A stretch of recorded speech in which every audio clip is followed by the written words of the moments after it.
Let me get it. Let me get it. Let me get it. Woo!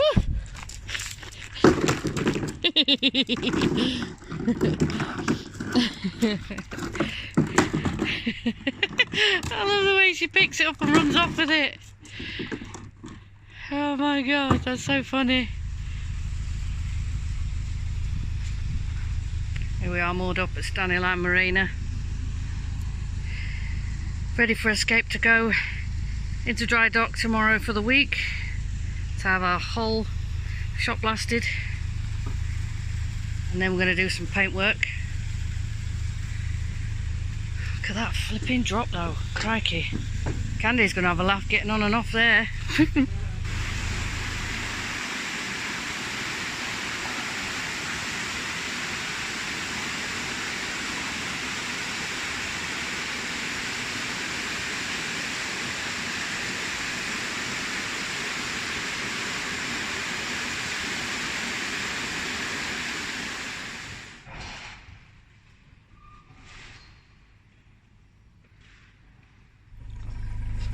There's that bottom again.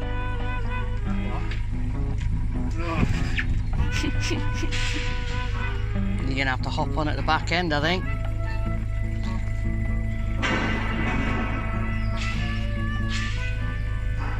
I'd mind out the way if I were you, Candy. Might get stood on by accident again. Big steps. And he's on. So you're gonna have to float for a bit, tread water.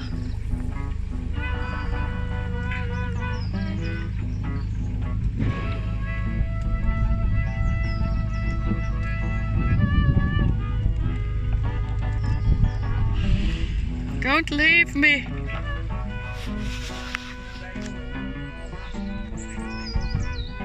No, it's good.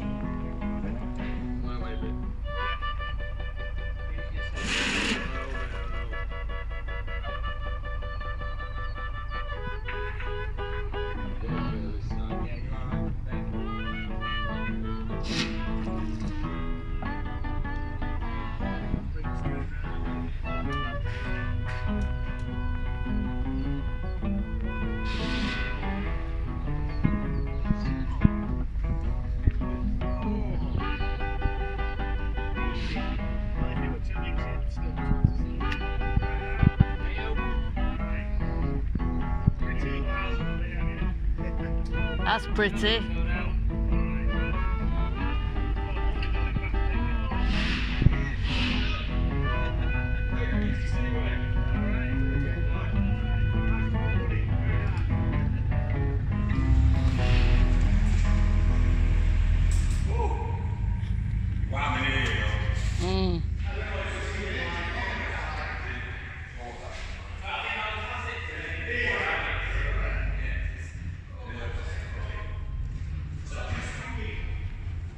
Don't cock it up now.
Something reasonably big to shift it. You'll need a 4x4 or a van or a pickup?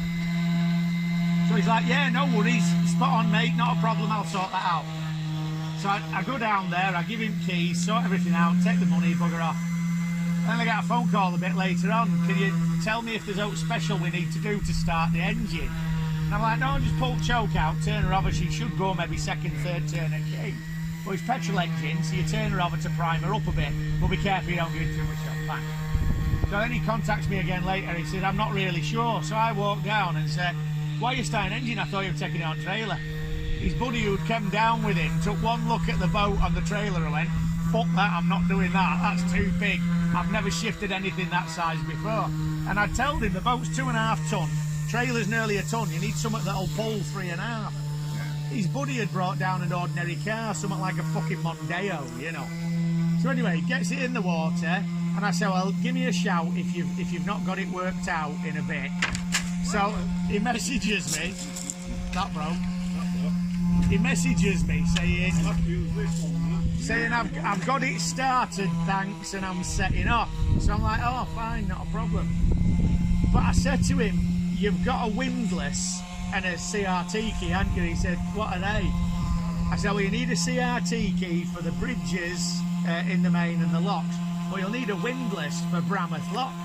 What's a windlass? So I said, well, it's like a lever thing you need. And so anyway, yeah.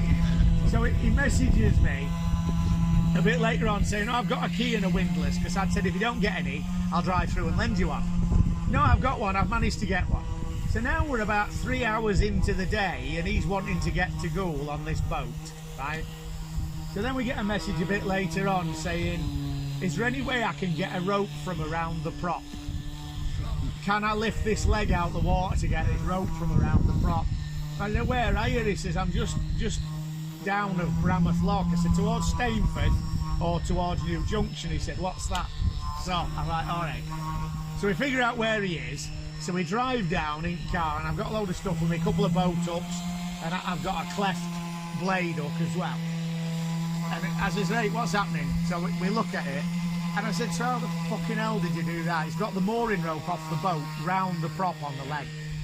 So he says, well, I had the rope in my hand and I slipped.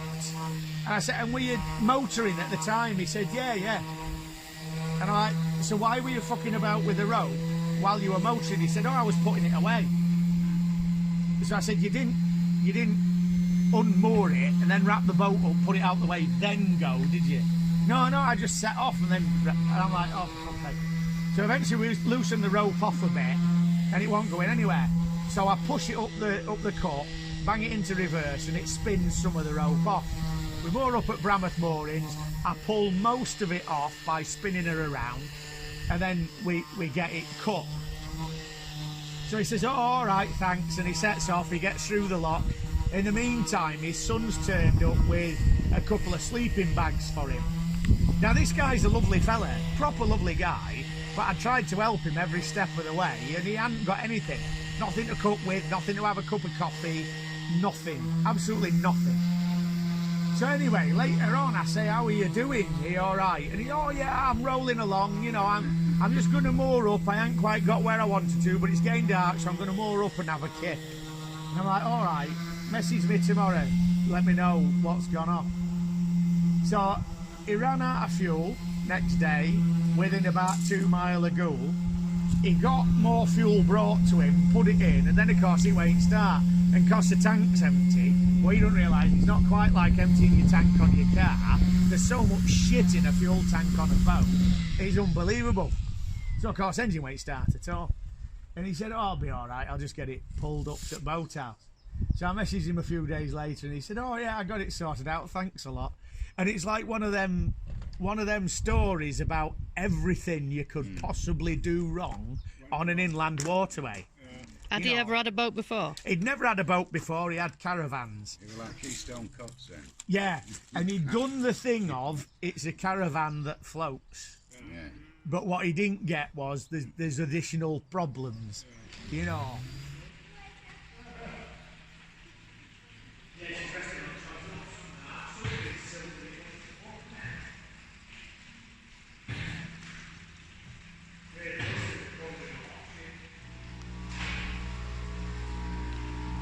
Well, there's the reason the stern thrusters weren't working.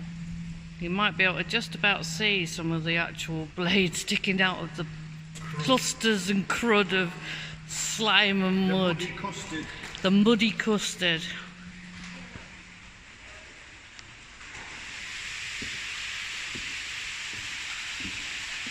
I hope it's not too deep.